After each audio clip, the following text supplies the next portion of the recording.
Good evening. Welcome back to another amazing episode of what's our podcast called? The Sokkah Podcast. Trent, what an A-League season. It was amazing.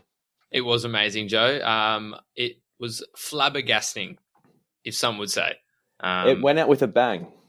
It did go out with a bang. Great grand final. With a capital B. That's probably the best grand final I've seen.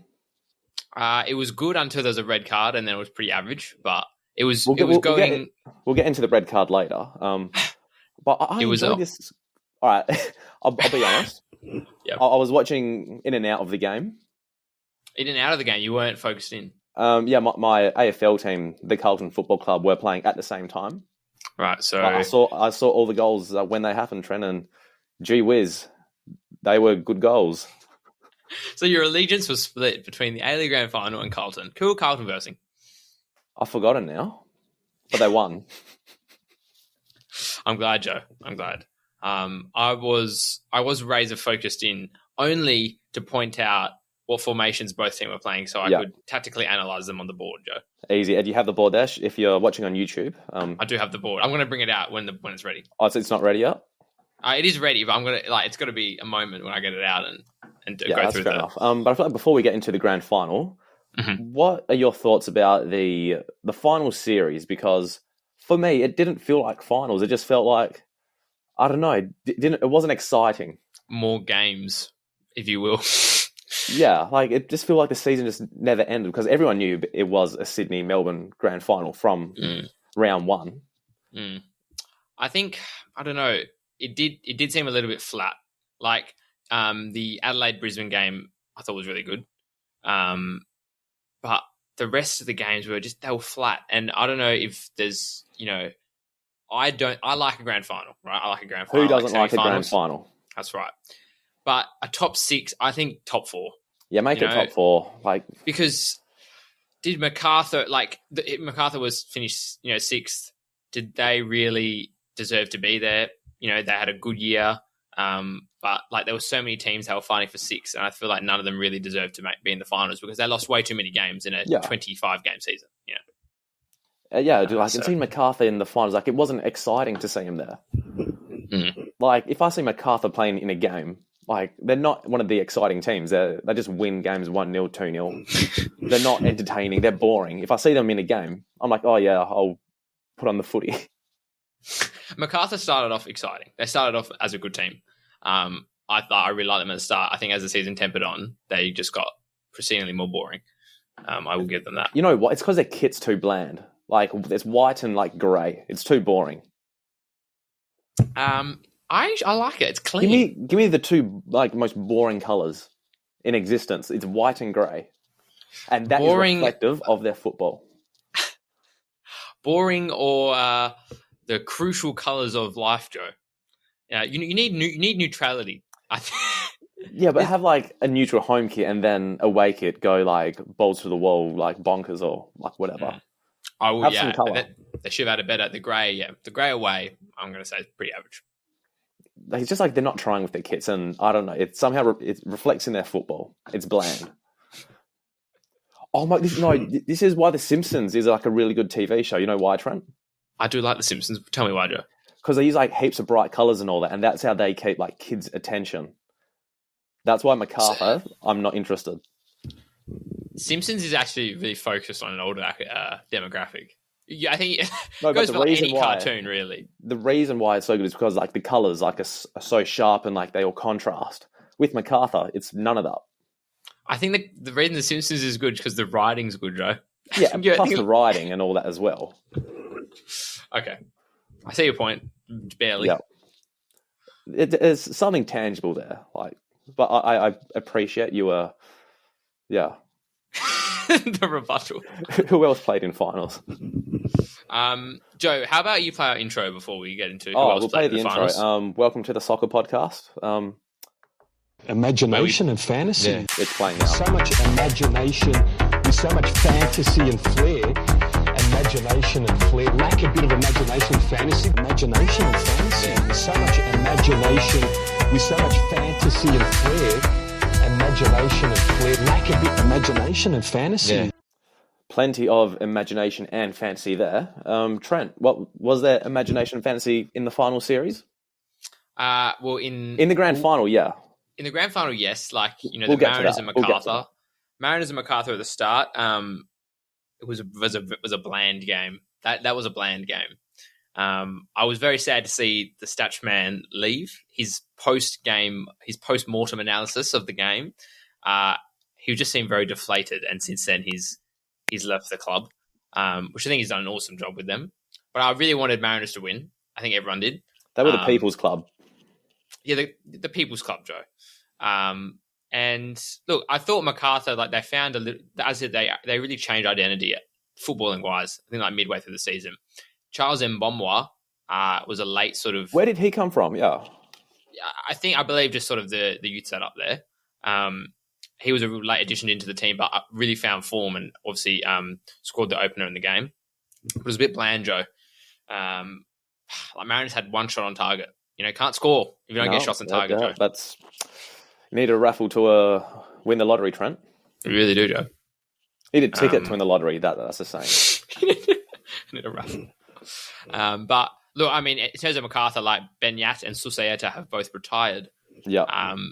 Do you think they'll be a club in 2-3 years' time? And the same goes for Western United. So will MacArthur be a club? Yeah. I do believe MacArthur will be a club. Yeah. No club will like fold in the near future. I think Western United's getting close. What? They just don't make enough money? No, without Diamante, like what's happening there? They don't like the stadium. What's happening there? I asked the big questions, Trent. Well, look, it's a very big question, Joe. Look, West United without Diamante, they need another Italian cult hero to lead them. You know, and is Rudan still there? I haven't. No, Glory should get Rhodes. I'd take Rhodes. I've always been skeptical of Rhodes because he'll come in and 5 players will mysteriously leave.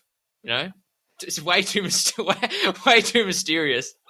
Don't like it. Yeah, you have a point. What else happened what was the other game? Because Trent. Okay, Trent. I'll be honest with you. Tell me, Joe. I didn't watch too much of finals. Okay, I'll talk you through them, Joe. You've been naughty. To be fair, it's not my fault. Okay. Fox Sports didn't advertise it. I didn't see any bus printouts at the bus stops or whatever they're called. There hasn't been many bus printouts at the bus stops. No radio ads. No. Nothing. You've been a busy man, Joe. Busy man. So busy. So Adelaide and Brisbane. Now, this was a decent game. This was 2-1. Yeah. Juric scored 2 bangers. Oh, I did watch this game. This was a while ago, Joe. Yeah. I loved how he shushed the crowd. You've got to do that away in a final series. I thought Adelaide were pretty good. For Brisbane, it was Alex Parsons who scored. I like him. Came off the bench, and he's been playing really well, like those last few games of the season. Yeah, young boy. But, you know, Brisbane, one of those teams that, you know, slightly underwhelming footballing wise. They got off to a good start as well this season. They just, like, the wheels fell off somewhere. And again, they fell into that MacArthur boat where they can at times be very exciting but very boring. But with Brisbane, they wear orange, and that's a bright colour. So, Joe, good point. I just like Juric's goals, and I thought it was a bit of a throwback to the Champions League. This reminded me of the Asian Champions League when he, in the final, where he set up. No, he scored. He set up. He set up. He set up who? I can't remember now. Troisi. Yeah. That just took me back to prime Juric. But we had prime Juric. We had prime Juric for 4 minutes, approximately. Yeah. And like I can't remember. Was it the second goal he ran the whole field? I think it was from a corner. That was a good goal. Yeah, like he took on. Yeah, like there's a mistake from. Was it Aldred? Yeah, I think it was a corner at the other end, and then he's just like you just don't see a striker running the whole field against 2 defenders. It was a good goal. It was all the best to Tommy. We'll see him next season. I'm assuming. Surely. But yeah, should we get into the big Kahuna, Trent?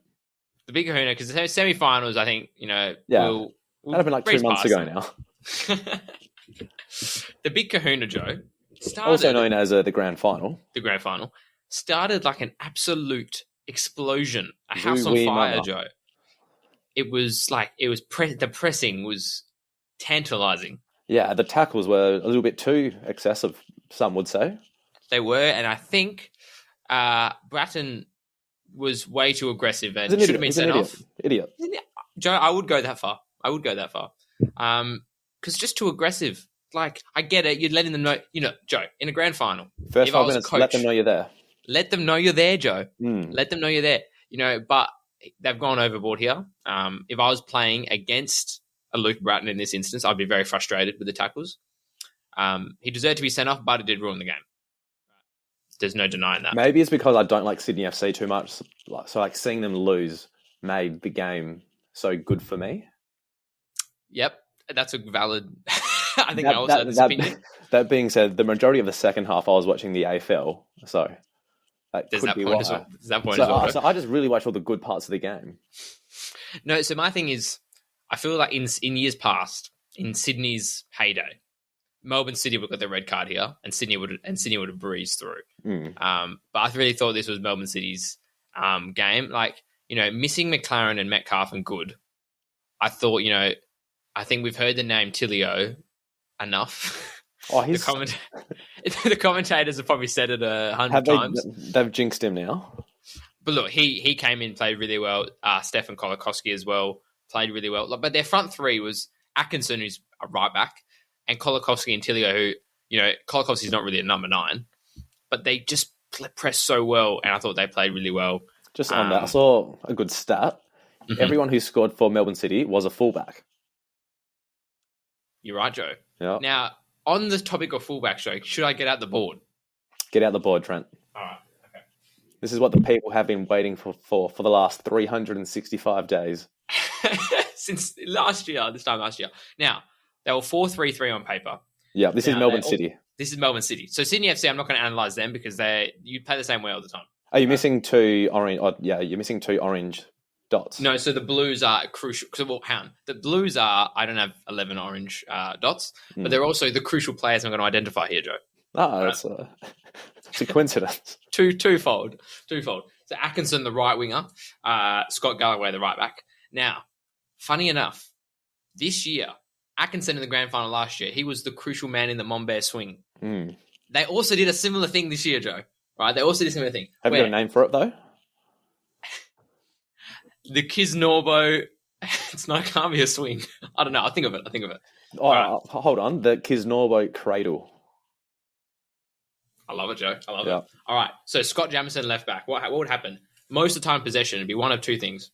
Scott Jamieson pushes forward, right? Atkinson cradles backwards, if you will. And then Tilio and Kolakowski and Berenguer would sort of occupy this front three area. And all of a sudden, you're playing against a back three with wingbacks, right? And other times they did this. Scott Jamieson would come into the midfield, Atkinson would push up, and they'd play lopsided, and Galloway would be the right wing back, right? So it was this fluid. It was very, very fluid, and you have a sort of a back three like this, and then sometimes Kolakowski would drift wide. It was very, very fluid. I couldn't really identify it, but they started with a back four. They would drift and move into a back three, and the Kisnorbo Cradle. Yeah, patent pending. That my rant is over. What I also liked about Scott Jamieson with his penalty, the celebration, points out the captain's armband. I like that. Now, there were a few people on Twitter, they were like, oh, Scott Jamieson, you're a bit of it's all about me and all that. Go away. I don't like it. He's the captain, I loved it. He deserves it. Scott Jamo deserves a premiership. 100%. And it was name me one other player who deserves a premiership more than Scott Jamo. I don't think I can, Joe. Exactly. I don't think I can. Yeah. Now, so he missed last year's. We talked about this. We had a segment on it. Yeah, I think last year. Yeah, he missed the whole final series. Did he miss the grand final as well? I'd assume so. Yeah, I think he missed the grand final as well because he had a child. So I thought this was a very nice, full circle. And I thought making it all about him was all. I think that's Jamo to a T. If you know Jamo, we know Jamo, Joe. We know Jamo. If you know Jamo. He pointed to the armband. I think it was awesome. And this reminds me of, how in the Marvel Cinematic Universe, they're each character has their own character arc. Yes. This was Scott Jamison's full character arc right there. Yep. He's been around all these clubs. He's been the bridesmaid so many times. Last year, gets there, then he can't play finals. This year, he secures the bag. Very true. Credit to him. I love that shit, man. Very, very good. And I thought, in terms of the game, when Barbarousse scored and then Atkinson scored 2 minutes after, that like 3 minutes was like must-watch TV. I don't know if you were watching. I was watching that bit. No, because it was scenes. I was worried then because if Sydney go 1-0 up, you're like, oh, they're just going to sit back and it's going to be a 1-0. But it wasn't. I was happy to see that. Yeah. I think the game, if Atkinson didn't score, if Melbourne City didn't score early on in that period, I thought we could have had one of those games, right? So I was happy Atkinson opened the score. Equalised. Because, it was an awesome goal. But we'll discuss the grand final more after this break. Streamgate is one of Australia's first live streaming companies operating since 2008. They focus on virtual and hybrid events broadcasting to unlimited online audiences worldwide by either a secure private stream or publicly on social media. Live streaming allows social online engagement as viewers are able to communicate back to the presenters in real time while social distancing. So should you require a small personal event or business level webcast, please go to streamgate.com.au or find them on Instagram. With the regular football season in full swing, it is never too early to be thinking about the five-a-side or futsal season, and if you ever wanted to play in your own custom-made jersey, then Arrow Sport is the company for you. Have your own design that you want to use? You can have it on your own jersey that will last for the years to come. Simply message their Sydney-based team and they will do what it takes to make your dreams a reality. Even if you don't have your own design, the team have plenty of templates and designs you can use to inspire your creation. Sashes, stripes, hoops, and everything in between. Arrow Sport will help you with everything you need.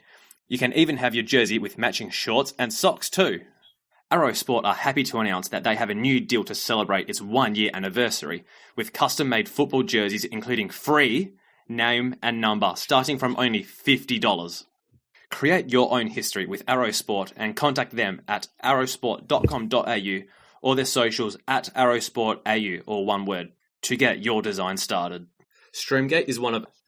I love commercials. Don't you, Trent? I do, Joe.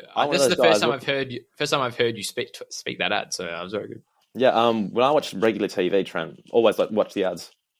Because you know why? You need to support your local industry, that's why. Couldn't agree with you more, Joe. Couldn't agree with you more. Back to the big kahuna, Trent. Did you see Steve Corica's comments after the game? I didn't. I assume he was very angry at the officials. A little bit. Tell me, Joe. Just shut up, man. I get he's probably approaching it from the point where he has to he's standing up for his players and he backs the players no matter what. But he comes off as such a bitch, man. Just Steve, just take the L. Just be humble, man. 100%. I think perfect opportunity for him to actually step up and be humble and just chill. Just you've lost.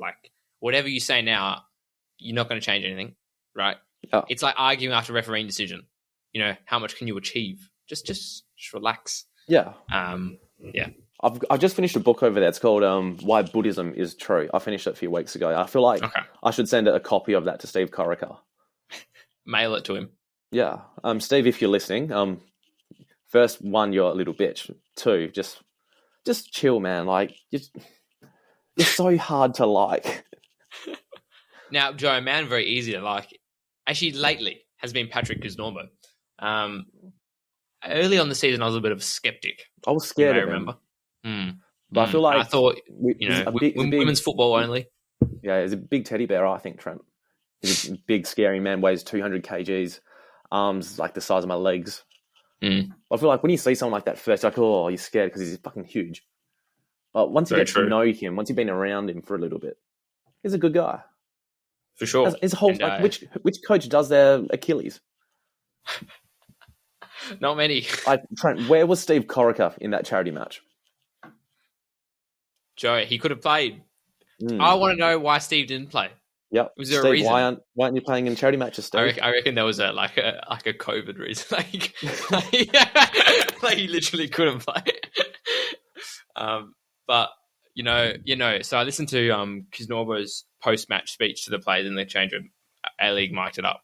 It was good. It was he's very firm on them, long-term success. And I think with the young players they have, think they will have long-term success. He's a very likable guy. I don't think he was really, as a starter, head of term as an A-League coach. He seemed very, like, I don't know, not approachable. But, yeah, no, great bloke. Because like we all know now, like he's actually a good coach. The football he plays is like good. Like, because like you wouldn't think that like 2 seasons ago, like Kisnorbo, like I don't know about him, but because like so many Oz coaches don't play expressive, good brands of football. Maybe apart from Postecoglou, I feel like so many play just like boring. Like yeah, he gets results, but it's not fun to watch. Kisnorbo plays champagne football. Like even in the last 5 minutes of the GF, there was such good like interplay in the final third. Like it's just one touch football, and like why does no other team do that? Yeah, I partly agree with you. I think Kisnorbo is a centre back by trade, and I think that was when I was skeptical that can he play very attacking football. Melbourne City do a very good job in terms of Australian coaches. I think a lot of them play very safe. And it doesn't actually come across as great viewing. Yeah. But not a lot of them set up like Popovic, who will just defend and win games. So like not a lot of them do that. The majority of them just be in the middle where they're not committing to defending the whole game, but they're not committing to attacking like Postecoglou the whole game. So they just fall into this mediocrity, this level of field of mediocrity. But Postecoglou has done very, very well for himself. But I think Kisnorbo is upping that echelon to being a top Australian coach. Yeah, for sure. I think it's a good point, mate. With Postecoglou, I think Celtic is the second biggest club he's managed. What was the first show? Melbourne Victory. Okay, tell me why. They're a bigger club than Celtic, 100%. They're a big club, Joe. Actually, Scotland's not a big place, to be fair. Population of Scotland. I need to find this out. No, I feel like Scotland would have a population around, let's say, 15 million. Population of Scotland, 5 million. Oh, as of 2019. That's okay. So why that's come up there. 5.3. Yeah. So 5.5. Celtic, not a big club. Haven't been relevant in the last 15 years. Joe, you're just taking a stab at our Scottish listeners. I am. I can't help it. No, you're just that's too easy to like trigger on Twitter, especially. I do coach a lot of young boys who are, a few of them are Rangers supporters, and it is very, very easy to wind them up the wrong way, Joe. Mate, imagine watching the Scottish League. Fuck that. I'd watch the playoffs. I feel like that'd be entertaining. Scott, like, I'm going to stop hating on. We're going to probably lose 2 listeners. I don't know. Like, listen to your Celtic podcast, whatever. But yeah, second biggest club, Ange has managed. Do you have any more to say on Ange? All the best to him. So my thoughts on Ange are, I think I brought this up before, but there was one game he was coaching Australia. It was very towards the end of his tenure, and he played 3 number 10s. So we played 3 centre backs, 3 number 10s, a defensive midfielder, and the fullbacks were like wingers. So it was like Leckie and Cruz, I think, were the fullbacks. And he didn't start Aaron Moy. And it was the most preposterous formation and lineup I've ever seen in my life. There's no rules, Trent. There's no rules. And everyone in Australia, first off, he said, I want to play attacking football. Australians want attacking football. You speak to Australian fans, they want attacking football. He tried. He had a very bad squad. I think actually very average squad. He tried his hardest with those players. He pushed them to their limits, right? And everyone just bagged him because he tried something new. And even I was like, what the hell is going on here? Right? What the hell is going on here? But if he has a good squad, look at Yokohama, right? They play some of the goals they've scored. You just see clips of them, 50 passes in a row. Tiki-tack, it's good stuff. Exactly. So he tried with Australia to be so attacking. So that game was the like epitome of like Australian fans' criticism, where they want him to play attacking. He puts out the most attacking lineup in history, and they hate him. So you know what, Ange, you deserve all the praise that you will get, because a lot of people have been hard on you. I saw a tweet, I just remembered it, and it's like, this is like such a good opportunity to Ange to coach at a big European club. So they're joking. No, like all the best to Ange. So like, I won't watch it. I won't. I don't watch much football outside the A-League, Joe. I watch a lot more, Serie A, A-League, that's all you need. Next year with Paramount, I'm going to have to get a subscription to that. Yeah. Have you been watching the Euros, Joe? Oh, every Italia game. Every Italia game. Yeah, I think Italy's going to bring home the bread. I'd hope so, Joe. I'd love to think so. Should we talk about the Euros? Is there much to talk about in the A-League? Well, in terms of the A-League... the Johnny Warren medal. Johnny Warren medal, Joe. Let's wind it back. Top 3. So there's not even like a proper vote. The A-League just sends out a tweet saying, here's our top 3 for the Johnny Warren medal. 1, Diamanti. Don't get me wrong, I love him. Did he do anything this season? No. He didn't score, did he? He didn't score. He didn't score. Second, Milos Ninkovic. I feel like, what did Ninkovic do this season, which was amazing? I feel like I don't really think he's second. Really? And then, like, Ulysses Devere, which more or less, is probably the best out of those 3. I think, because he was really good for Wellington. I just feel like Ninkovic wasn't that, like, he was just standard Ninkovic, but like, and a little bit less. Yeah. So I feel like that's not second. And Diamante even like less than last season, where I feel like Diamante was. I mean, we love him. We love to see him there, stab in the dark though. It feels like the people who voted for this, they just went on FIFA Ultimate Team and just saw the 3 highest rated players and just picked 2 of them because it was a tie. I feel like they do that every year. To be fair.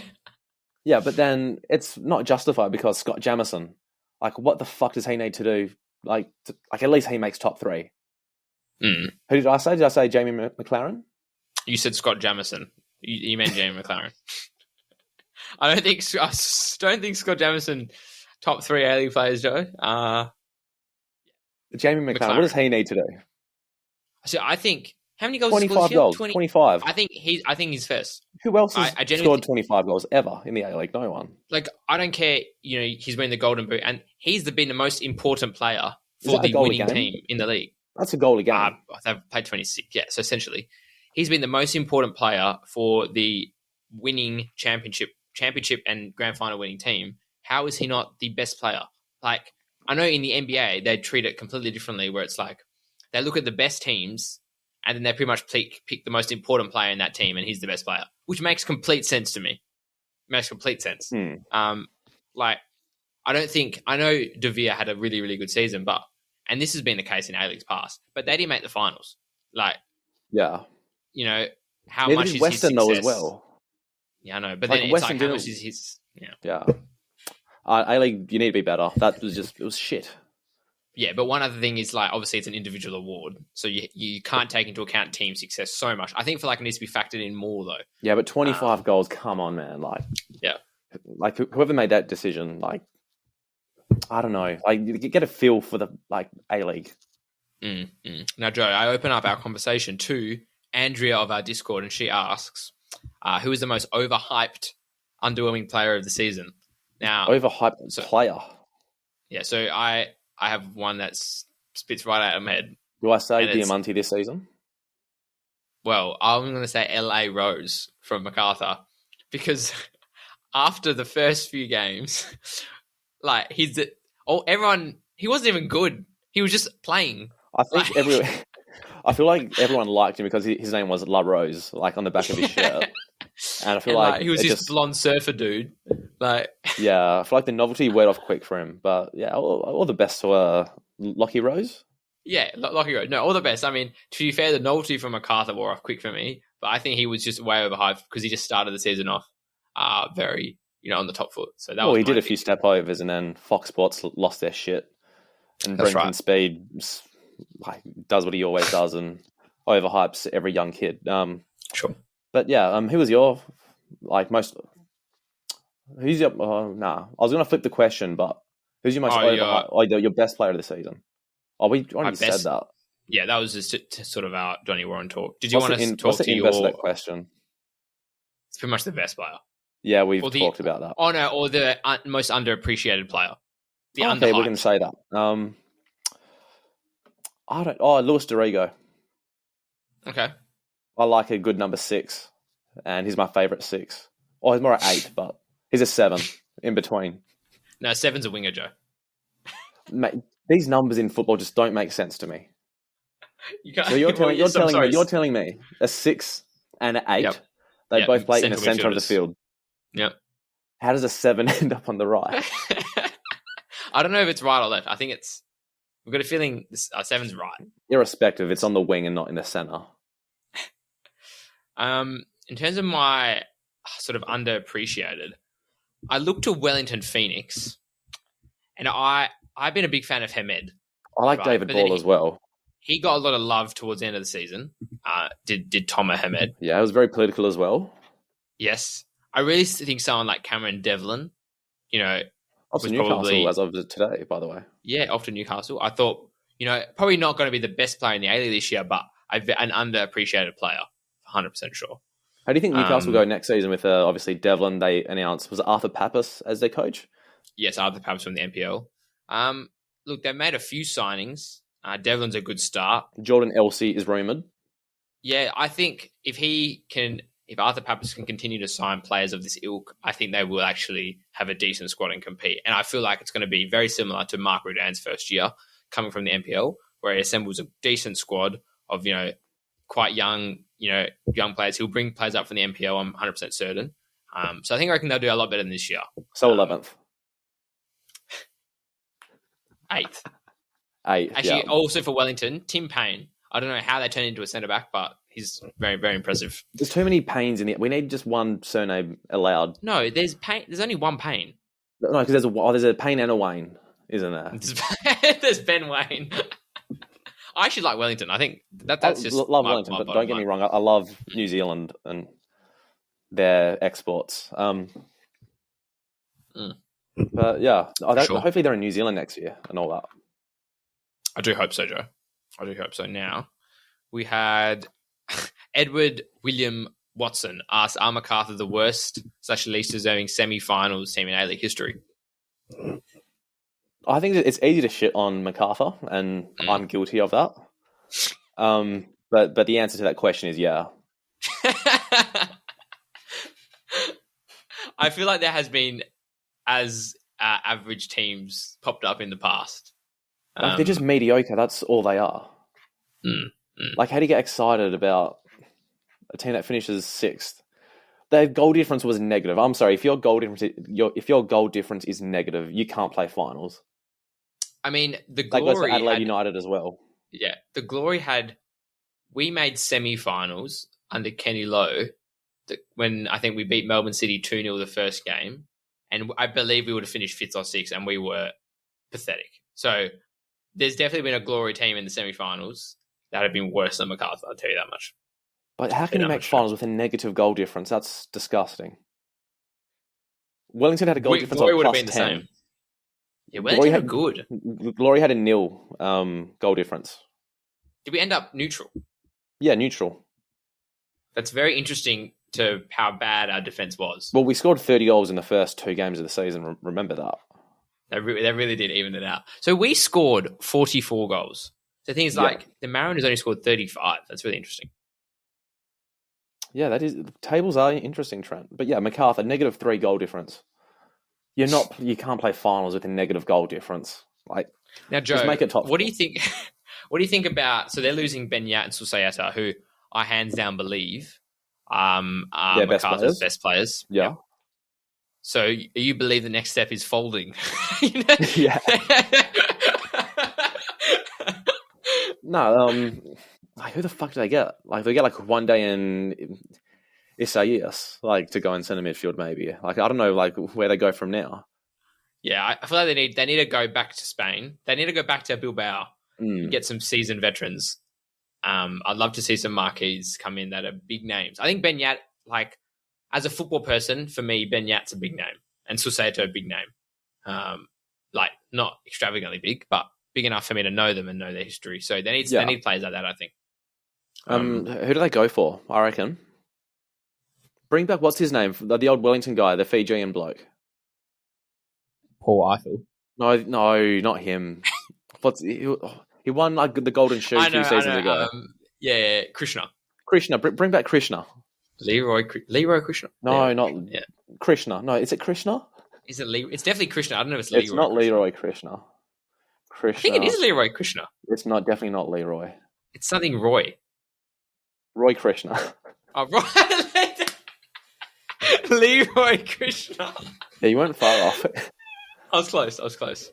All right, Joe. What I want to do now is just dive into a few teams, and I'm just going to throw you some questions. Yeah, your thoughts on them. Hit me.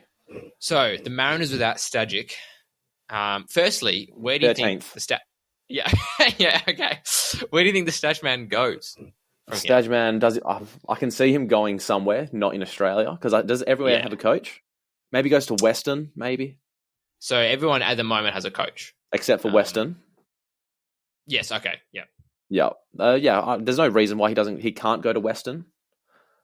I'd love to see him with Diamante. That'd be some positive vibes. But yeah, maybe he goes back to women's football. Yeah, maybe he goes probably to Juventus with Joe Montemuro. Who knows? That's very true. I reckon he becomes assistant coach at Juventus Women's. It's a good shout, Joe. It's a good shout. It's a hot take. I was close with Joe Montemuro as well. I was close with calling him to become the Melbourne Victory coach, and then he signs for Juventus women's team 2 weeks later. I think you did call it. Or you did say it. You did speak it. I predicted him to Melbourne Victory, and then he's gone to one of the biggest clubs in the world. Okay, so that's Mariners. So you think Mariners are going to nosedive next year? They'll I do believe struggle. It depends on the coach, because the coach is the most important person in the whole club, in my opinion. If they get someone good, then there's no reason why they can't make finals, and depending on who they keep. If they keep that Costa Rican bloke... Urena, there's no reason why they can't compete next year. But yeah, the important thing is that they do not nosedive. Yes. Great point. All right. Melbourne Victory. Tony Popovich. Winning the league undefeated. The best team we'll ever see play. I'm ready for 5-4-1. Park the bus. Pass the ball to... Is Cruz going to still be there? Probably not. Passing, they're going to play. Yeah, they're going to be. I cannot big guy's see them already playing gone. attacking football. Yeah, the big guy's gone. The man I call gone. for Golden Boot. Boot. I think it's going to be a completely different squad. He's already thrown half the team out, essentially. I think they're going to win the league so easily. Now, does Popovich keep? What's his name? Kombucha, Elvis Kamsoba. Probably not. The whole team's going to go, Trent. There's going to be 21 new people. 21 new people. 21 Anyone new from people. Greece? Maybe. We'll confirm that later on. But I don't want to make those claims as of yet. Yes, sure. But yeah, Melbourne will win. They'll win the Premier's Plate next year, not the Championship. The Premier's Plate? Okay. That's my hot take. Very interesting. Now, Joe, I think one of the most underperforming teams of the A-League, Western Sydney Wanderers. What the hell went on with the squad they had? I don't think Robinson's good. But he looked like a really good coach in Newcastle. Yeah, and then terrible squad. He got too big for his boots. I think the squad was too good. There was too many names, too many faces. They were bickering at each other. So many good players starting on the bench. That was the problem. If you watch him on Optus Sport, I don't like him. He doesn't seem like... I don't know, he's not my guy. See, I agree with you, but when he first came to Newcastle... Yeah, everyone loved him. He was cool. He seemed like a cool guy. He was cool. Now, what Wanderers is like... I don't know. Something's just flipped in his head, He's a different person now. It's not the same. Yeah. You know what it is? He seems different.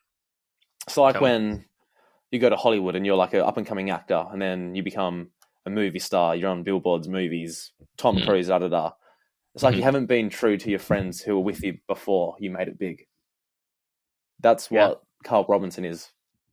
He was at Newcastle. It was at a small club. He did well. And then he went to Hollywood too soon. Yeah. Joe, it's a great analogy. It's a great one. It's a fine really. analogy. Yeah. Now, Joe, on the topic of Western Sydney, just quickly, I'm going to sideball. Mitch Duke made the Olympic squad. He's 30 years old. Yeah. So he's an overage player. Tonyuk was the other overage player. Was there any more? Anyone more? Probably those two. Yeah. Mitch Duke, I feel like, was that a really weird choice? He's already 30. His career's done. What's the point? Why? I don't understand. If someone's 25, 26, 27, yeah. That's what I'm thinking. An excuse there. I mean, they're probably lacking. I mean, I think they are. We're lacking a number 9 for the young boys. But just get McLaren or It doesn't make sense. I don't understand. I don't see the logic. It's just a very trained. It's like a in FIFA career mode. If you go 3 years in advance, and you see the starting lineup for Australia, and you're like, why is bloody Who knows? It's a weird one. It's an 18-man squad as well. That's a bit weird. Why isn't it 21? Ashley Maynard Brewer, friend of the show, made the squad. I saw that. Did Gabriel Clerc?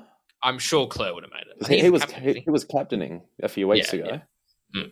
Congratulations to Gab as well. He got married early this year. Congratulations. He did. Yes, he did. Yeah. Now, I was going to say, so do you think after Wellington's very late rise up the table, a top 6 finish next year? Top 6. If they play in Wellington, in New Zealand, wherever, they'll make top 6. Easy. I like your opinion, Joe. It's positive vibes there. For sure. Now, Joe, based off your prediction of Adelaide, what was your prediction of Adelaide this year? Adelaide will not make finals next year. Okay, no, what was it this year? Probably they finish outside 6 or 7. Oh, so 7, 8. So next year, no finals for Adelaide. No finals. It's my recurring bit, Trent. You know that. I do know that. Now, the Glory. We let go of 9 players. Now, me and Josh Franzoni are going to do a podcast about the Glory. And we did one last year called How Many Players Does the Glory Have? And we'll probably just retitle it the same podcast. Smart. What are your thoughts on the Glory next year? We're crap. Garcia needs to go. Not looking good. Garcia needs to go. I'm not looking forward to next season. I don't know, Trent. I'm that tired of this season that I need I need to go and to go to Thailand or I don't know India and do a pilgrimage. Have a go on a pilgrimage. I need to find myself so then I can watch Perth Glory and not be frustrated again. Because this season just sucked, man. Yeah, it did. I think a lot of it did. We said the Glory say goodbye to friend Nick Sullivan. Yeah. However, Steins 2-year contract. Baller. Yeah, so that's baller, my guy. The give and take there. We lose Nick Sullivan. We gain Steins 2 years, which is lovely. Give him the contract. He's got it. He's got the contract. Give him another one, Trent. Double or nothing. I wonder what I heard. Apparently, in the talks for the contract, apparently Sage just gave Steins a blank check, and Sage said you can write whatever, and that's what happened. Is that what happened? That's what I've been hearing. Okay. It's rumors, Joe. Yeah, we'll confirm that on our. We're going to have to rekindle with Steins on a reunion podcast. I think so. Yeah, sometime soon. Yeah, we can have a special. It will. It'll be a special, Joe. All the boys. Yeah. Now I think should we get into our Patreons, Trent, who are the best people ever? I think so, Joe. Now, if you want to support the Sokkah Podcast so we can pay for cool subscriptions with soundboards. Oh, I forgot my player of the week, by the way. I'll do that later. Okay. If you want to support the show for as little as $2 a month, so it's $2.50 because the exchange rate is very good at the moment. Big ups Australia. Then subscribe to the Sokkah Pod Patreon account where you can receive exclusive benefits like secret podcasts, which are only accessible to you. What else is there, Trent? The Discord chat. Discord chat, weekly shout-outs, or episodely shout-outs. Episodely shout-outs. And speaking of the episodely shout-outs, big ups to Edward Watson, Adrian Benoza, Ben Miro, Neil Simons, Ryan Robinson, Andy Tin, John Morris, Harry Russell, Harry, Dennis Fernandez, Ben Robson, Natasha Williams, Andrea, David Clark, Fraser Marnham, and Glenn Olivero. Thank you guys so much. You're the guys. You are the guys. They are the guys. Now, Joe, should we talk about our plans for the off-season in the A-League? Probably work and study, like I've been doing every day. I was thinking more like podcastly plans. Podcasts? I can talk to those. More guests. Lots more guests. What's his name? One player I saw responded the other week. He did. Young Carlo Armiento. He said he would like to come on. Ooh. He said, but then the second phase of conversation, organising a time, was unsuccessful. I'll let you organise that. I'll do it, Joe. I'll put the feelers out there. Yep, I reckon we get on Kylian Mbappe. We talk to him after the penalty. Well, he's got some spare time now, Trent. So He does, Joe. Actually, no, Joe. We need to interview players that have been knocked out of the Euros. Smart. all right, we'll get all the Macedonian players on because they probably don't have jobs anyway. Pandev. Pandev's retired; he doesn't have a job. Did you hear? Apparently, Western Sydney Wanderers were close to getting him at one stage. How long ago? Soon. Oh, a few seasons ago, but then the A-League were like, "Oh, he's not a big enough name." Oh, I heard this. That's ridiculous. He's a now take away Diamante's before the A-League. He's a Diamante name, really. I think they're bigger, on par. if not bigger. Yeah, The guy's won a Champions League, fam. Come on. yeah, legend. The best receding hairline in football. It's up there. It's definitely up there, Trent. So, Trent, plans for the off-season, more interviews. Yes. More vibes. More vibes. For sure. More, I don't know, more of... who knows? We'll cross that bridge when we get to it, Trent. For sure, Joe. More rumours. I'll spread some rumours. Oh, we love spreading rumours. Yeah. We'll get Tim Cahill. Boom. We'll get him on. Have some reconciliation with him. Anyway, guys, I think... Reconciliation pod. But anyway, guys, thank you so much for listening for our season review. Is that what we're calling this episode? Who knows? We'll call this a season review. A season review with the finals review. Yeah. And we trashed MacArthur for a long time. I'm sorry. Thank you guys so much. And enjoy. We'll see you soon. We'll see you soon.